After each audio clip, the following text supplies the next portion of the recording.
tudo bom? Vamos falar hoje sobre propagação de calor. A gente dividiu esse nosso tópico em dois encontros. Primeiro nós iremos falar sobre a condução e a convecção, e no segundo momento nós iremos falar sobre a irradiação e, consequentemente, sobre o efeito estufa, aquecimento global. Tá bom? Vamos começar falando sobre a condução.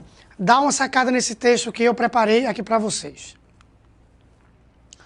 Primeiramente, para entender o que é condução, você precisa saber o que é que determina se um material é bom ou mau condutor térmico. Então, olhando a nossa telinha, você vê que o que determina se um material será bom ou mau condutor térmico são as ligações em sua estrutura atômica ou molecular. Aqui, ó. Certo?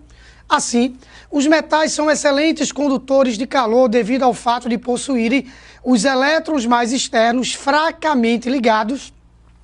Nas aulas de química e, consequentemente, de física elétrica, você vai entender um pouco melhor esse fracamente ligados, tornando-se livres para transportar a energia, seja a energia elétrica ou energia térmica, que é o nosso caso aqui, por meio de colisões através do metal.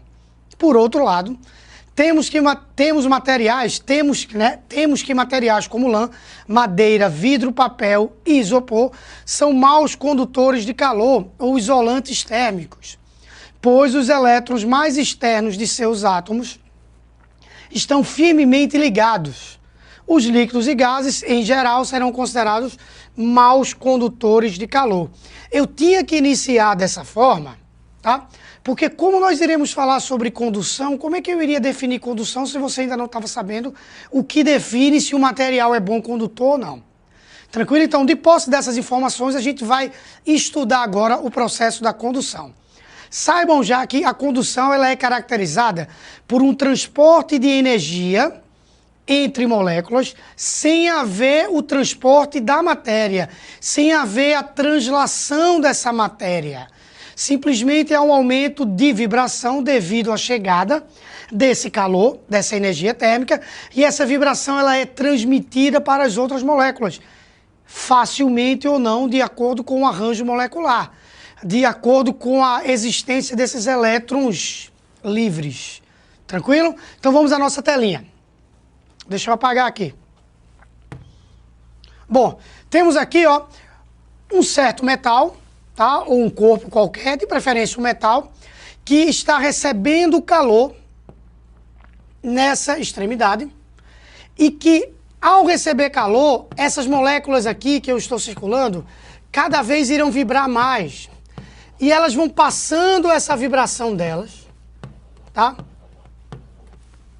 Elas vão transmitindo essa vibração delas para as moléculas vizinhas, fazendo com que essa situação de temperatura elevada em uma extremidade e temperatura baixa na outra extremidade deixe de existir. Com o tempo, nesse fluxo de calor, essa temperatura baixa aqui vai aumentando também, tá? Essa temperatura vai cada vez ficando maior também. É óbvio que só vai existir a transferência desse calor quando tiver uma diferença de temperatura, mas saibam que cada moléculazinha dessa aqui vai agitando mais, então a temperatura dessa região também vai aumentando.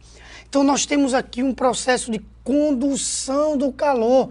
Percebe que não houve, por hipótese alguma, uma transferência de matéria. Toda transferência aqui foi de energia, foi de vibração. Tranquilo? Coloquei uma outra figurinha aqui embaixo para que você percebesse. Essas moléculazinhas em vermelho aqui, elas estão mais próximas dessa fonte, então elas estão a uma maior temperatura. Então elas se agitam mais, enquanto que essas estão a uma menor temperatura, se agitam menos. Mas não deixa de ser transportada uma parte da energia para cá. Se você pegar uma barra metálica, segurar nessa extremidade e aquecer a outra extremidade, com o tempo esse calor chegará à sua mão. E aí você vai sentir quente isso daí, porque você vai receber esse calor que foi transmitido ao longo dessa barra. Lembrando, pela última vez, espero, que quando a gente coloca temperatura elevada, temperatura baixa, é para dizer que há uma diferença de temperatura entre essas duas extremidades, tá? Chega aqui comigo. Você concorda comigo que no isolante isso não iria ocorrer, no mau condutor? Você concorda comigo? Você pega um pedacinho de papel, você queima uma extremidade do papel e consegue ficar segurando a outra extremidade sem sentir quente. Por quê? Porque ele é mau condutor. Você consegue pegar um pedaço de madeira onde uma extremidade está em brasa e a outra extremidade você está segurando lá. Você nunca conseguiria isso com o metal, porque essa energia iria ser transportada e aí fatalmente você teria uma sensação de quente aqui. Essa temperatura fatalmente iria aumentar um pouco mais e você ia ter uma sensação de quente nessa outra extremidade. Tranquilo? Então, mais algumas informações sobre a condução. Ela não pode ocorrer no vácuo, por hipótese alguma.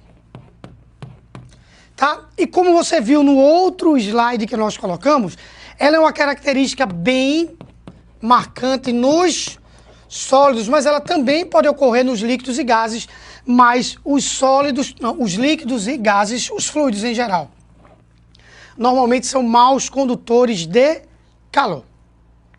Tá bom? Seguindo falando sobre condução, a gente precisa conversar sobre esse fluxo de calor. Porque você viu que está ocorrendo um fluxo de calor no corpo de maior temperatura para o corpo de menor temperatura. E esse fluxo, como qualquer fluxo, deve ser calculado. E o cálculo também é igual como o cálculo de qualquer fluxo. É a quantidade do que você está medindo o fluxo dividido pelo tempo. Isso aqui é intervalo de tempo. Então, se você vai medir o fluxo de pessoas que entram numa determinada sala, você vai pegar a quantidade de pessoas que entraram nessa sala e vai dividir pelo tempo. E aí você vai dizer, foram tantas pessoas por minuto. Se você vai medir o fluxo de água em uma torneira, tá, que está jorrando lá, você vai pegar a quantidade de água que jorrou dessa torneira, dividir pelo tempo. Aí terá não sei quantos litros por segundo, 10 metros cúbicos por minuto, enfim. Do mesmo jeito, você mede o fluxo de calor, tá? Quantidade de calor dividido pelo tempo. Vamos conversar só um pouquinho sobre as unidades, bora? No sistema internacional, nossa unidade vai ser joule por segundos. Joule por segundo equivale a watts, tá bom? Então, o watts, que para você é uma unidade de potência, também é uma unidade de fluxo. Na verdade, potência e fluxo têm a mesma definição. Para essa situação nossa, sim. Tá? Potência mediria a quantidade de energia no intervalo de tempo. Calor é uma energia por intervalo de tempo. Então, por isso que as unidades coincidem. Então, a unidade de fluxo no sistema internacional é watts. Porém, a unidade mais utilizada não é watts. A unidade mais utilizada é calorias por alguma unidade de tempo, que pode ser minutos, pode ser segundos, pode ser hora, enfim. Caloria por alguma coisa. E aí ele vai te fornecer sempre uma relação para você passar de calorias para joules, que normalmente é algo em torno de 4,2 joules. Mas não te preocupa que isso é fornecido na hora da questão. Aí o que foi que ocorreu quando foi pensada essa ideia do fluxo? Seguinte, esse cidadão que vai aparecer aqui, a ideiazinha dele, vamos colocar, um cidadão chamado Fourier, ou Fourier, como a gente costuma falar, ele resolveu deduzir uma equação mais específica para o fluxo de calor, para ele não ficar misturado com toda a ideia de fluxo. Então ele imaginou o seguinte, que o fluxo de calor iria depender da diferença de temperatura, perfeito, iria depender da área por onde esse calor está passando, iria depender da espessura que esse calor irá passar, iria depender, obviamente, do material. Pense um pouquinho, se você está com uma camisa de lã, chega aqui comigo na tela. Se você está com uma camisa de lã bem grossa em um ambiente que está a uma temperatura baixa, a possibilidade de você sentir frio ela é pequena. porque você aí aumentou 2 fatores, mexeu, né? Fica mais interessante se você mexeu em 2 fatores. Que fatores são esses? A espessura da sua camisa e o material da sua camisa, que é um mau condutor, e a espessura, aumentando essa espessura, você está tentando reduzir o fluxo, já que você não podia mexer na diferença de temperatura, muito menos na área do seu corpo. Que em outra situação você poderia mexer na área do seu corpo. Quando a gente está sentindo muito frio e não está agasalhado, a gente encolhe. Esse instinto de encolher é para tentar reduzir a área, e ao reduzir a área, consequentemente, você reduziu o fluxo de calor. Então, voltando à nossa telinha, chegou a seguinte ideia, de que o fluxo de calor poderia ser calculado da seguinte maneira: K, A, delta T sobre L. Vamos lá? Quem é quem aí? O K, coeficiente de condutividade térmica do material, então envolve o material. O A área que eu estou grifando aqui, a areazinha, deixa eu apagar essa figura para eu poder indicar cada um dos termos novamente. Apagando aqui. Pronto. Vamos lá. A área, essa areazinha aqui, ó, que nós tínhamos grifado já. O ΔT, a diferença de temperatura, aqui na figura aqui embaixo eu coloquei vapor de água a 100 graus, gelo a 0 graus. A nossa diferença de temperatura aqui iria ser de 100 graus. O nosso material aqui iria ser qual? Lã de vidro. A nossa área nós iríamos calcular e a espessura, veja que é a única que é inversamente proporcional ao fluxo. É lógico que é inversamente proporcional ao fluxo. Pô, quanto maior for a espessura, você vai tentar dificultar esse fluxo, principalmente se for um mau condutor. Essa dificuldade aumenta muito mais. Tranquilo? Então, essa é a lei de Fourier para o fluxo de calor. A gente, num outro momento, a gente vai resolver exercícios sobre essa equação, tá bom? Vamos seguir com os nossos princípios de propagação do calor, nossos modos de propagação do calor. Vamos falar agora sobre a convecção. Falar sobre convecção estar falando de alguns fenômenos geográficos também. Quando a gente tenta explicar numa aula como surgem os ventos, a gente está explicando convecção. Na verdade, a convecção surge devido à diferença de densidade entre as diversas partes de um fluido. É um fenômeno exclusivo dos fluidos. A convecção é um fenômeno exclusivo dos fluidos. Ficou claro? Não pode ocorrer nos sólidos. Só ocorre nos fluidos, líquidos e gases. Por quê? Porque essa transferência de energia que ocorre na convecção é acompanhada de um transporte de matéria. E nos sólidos isso não é possível. Somente nos fluidos, que são os líquidos e gases. Então, como é que essa diferença de densidade surge? Olha aqui na tela. Surge quando a gente tem uma determinada massa de um fluido que é aquecida. Essa massa, ao ser aquecida, ela não muda o seu valor. A quantidade de matéria continua a mesma. Porém, ao ser aquecida, o volume dessa massa aumenta. Consequentemente, para uma massa constante, a densidade o quê? Diminui. Então, você terá, por exemplo, vamos falar do ar. O ar quente e o ar frio. A densidade desse e a densidade desse, para uma mesma massa, não é a mesma. A densidade do ar quente é menor. Você abre uma panelinha que está fervendo lá, uma carnezinha guisada, maravilhosa. Quando você abre essa panela, aquele bafo quente vai para o seu rosto. Aquele ar quente está menos denso. Por sua vez, quando você abre o freezer para tomar aquele suco natural, geladíssimo, quando você abre a geladeira, ao abrir a geladeira, o ar frio desce, porque ele é menos denso. Tranquilo? Então vamos tentar mostrar algumas situações. Vamos falar aqui sobre a água que está sendo aquecida, está aqui. A água quente, que está em contato mais direto com a chama, fica menos densa, tende a subir. A água fria tende a descer. Convecção. Ar-condicionado, pode ver que os ar-condicionados normalmente devem ser colocados nas partes superiores dos ambientes onde eles estão resfriando, onde eles estão instalados. Por quê? Porque ele vai liberar o ar frio e esse ar frio é mais denso, tende a descer, e ele vai captar o ar quente desse ambiente, senão ele não consegue renovar o ar do ambiente. E o ar quente é menos denso, tende a subir. O contrário ocorre com os aquecedores de ambiente. Eles normalmente ficam nas partes mais baixas do ambiente. Por quê? Porque o aquecedor ele vai liberar o ar quente. Se ele já estivesse na parte superior, quando ele liberasse esse ar quente iria diretamente para o teto. E as pessoas que estivessem aqui não iriam usufruir desse aquecimento. Então, ele é sempre colocado nas partes inferiores. Você vai para uma cidade do sul do país, friozinho lá, mês de julho, você chega lá, tem um calefadorzinho, você liga o aquecedor para ele liberar esse ar quente para aquecer todo o ambiente. E o ar frio, por sua vez, ele vai estar renovando, porque vai estar descendo. Perceba também que na sua geladeira, você pega a sua geladeirazinha, o congelador fica na parte superior dela.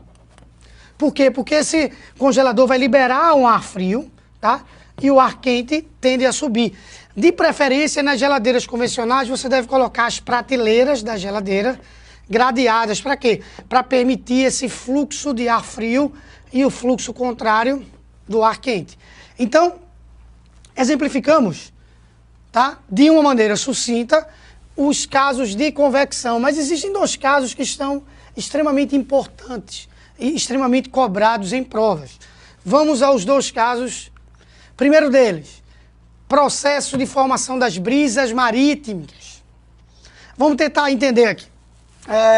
Durante o dia, aqui temos o Sol, tá bom? Durante o dia, o Sol está enviando energia tanto para o continente como para a água. Tanto para o continente como para a água. A água, guarde isso daí, anote aí, vá. A água possui, anote, a água possui um grande calor específico sensível. Vou repetir. A água possui um grande calor específico sensível, fazendo com que ela demore muito para mudar a sua temperatura. Ela demora demais para aquecer, tá? Para sair de 1 grau Celsius para 2, de 2 para 3, de 3 para 4, é uma lentidão. Também porque ela é aquecida por convecção, ainda tem isso, né? Então aí é que demora mesmo, a convecção é lenta. Então o que é que vai ocorrer? Durante o dia, o ar que encontra-se mais próximo do continente, esse ar daqui, ele tende a ficar, esse ar aqui, ó, ele tende a ficar mais aquecido, ele tende a se dilatar, ele tende a subir. E o ar que encontra-se sobre o mar, mais próximo do mar, tá? Vindo dessa regiãozinha aqui, ó, é um ar mais denso, então esse ar mais denso tende a descer e ocupar esse espaço aqui de baixa pressão, porque existia antes o ar quente aqui que subiu. Por isso que durante o dia a brisa sopra da água para o continente. E à noite, César? Bom, à noite o processo realmente se inverte. Se inverte de que maneira? À noite, a mesma dificuldade que a água tende a aquecer, ela tende a resfriar. Então, à noite, o ar quente estará aqui. Ele tende a subir. O ar frio estará aqui. Vai tender a descer. E a brisa vai soprar no sentido inverso. Por isso que, durante a noite, a brisa sopra do continente para o mar. Olha aqui na tela comigo. Você já deve ter escutado falar que os pescadores normalmente saem para pescar enquanto ainda é noite e retornam dessa pescaria enquanto ainda é dia, para eles aproveitarem essas brisas. Eles precisam aproveitar essas brisas. Tranquilo? Então, processo de formação dos ventos, processo de formação das brisas, convecção. Só falta mais um exemplo, que é a inversão térmica. A inversão térmica, antes de irmos para a tela, escuta aqui. Ela é um fenômeno, tá? Esse fenômeno da inversão térmica, ele é altamente prejudicial para a gente. ocorre muito em cidades que são extremamente poluídas e que possuem algumas estações de baixíssima temperatura. Dificilmente você vai ver isso em algumas cidades onde não há essas quedas bruscas de temperatura. Mas em algumas cidades, por exemplo, você pega São Paulo. São Paulo tem quedas bruscas às vezes, tá? E a poluição, vocês sabem, todos nós sabemos que ela é um pouco elevada. Então ocorre muito lá esse fenômeno da inversão térmica. Então dá uma olhada na nossa telinha aqui. Nas condições normais, você tem o ar quente, mais próximo do asfalto, o ar frio e cada vez mais frio nas camadas mais altas da atmosfera, troposfera, estratosfera, enfim. Esse ar quente, devido à convecção, quando ele faz a convecção, ele leva a poluição para as camadas mais altas da atmosfera, tá? E o ar frio, teoricamente menos poluído, ele tende a descer, renovando sempre o ar mais próximo do asfalto, mais próximo do continente, fazendo com que a gente sofra menos. Isso ocorre normalmente no verão. As pessoas que têm problemas respiratórios sabem que no inverno sofrem demais. Você sabe por que elas sofrem demais? Porque no inverno a temperatura do asfalto não é tão alta. Aliás, chega até a ser baixa mesmo. Porque o asfalto, por ter baixo calor específico, ele resfria muito fácil. Então o ar frio, ele ficará nessa regiãozinha aqui. Esse ar frio ficando aqui, por ele ser menos denso, ele não vai subir. O fenômeno da convecção não vai ocorrer. Consequentemente, não vai existir uma renovação desse ar poluído. Isso não vai existir mais.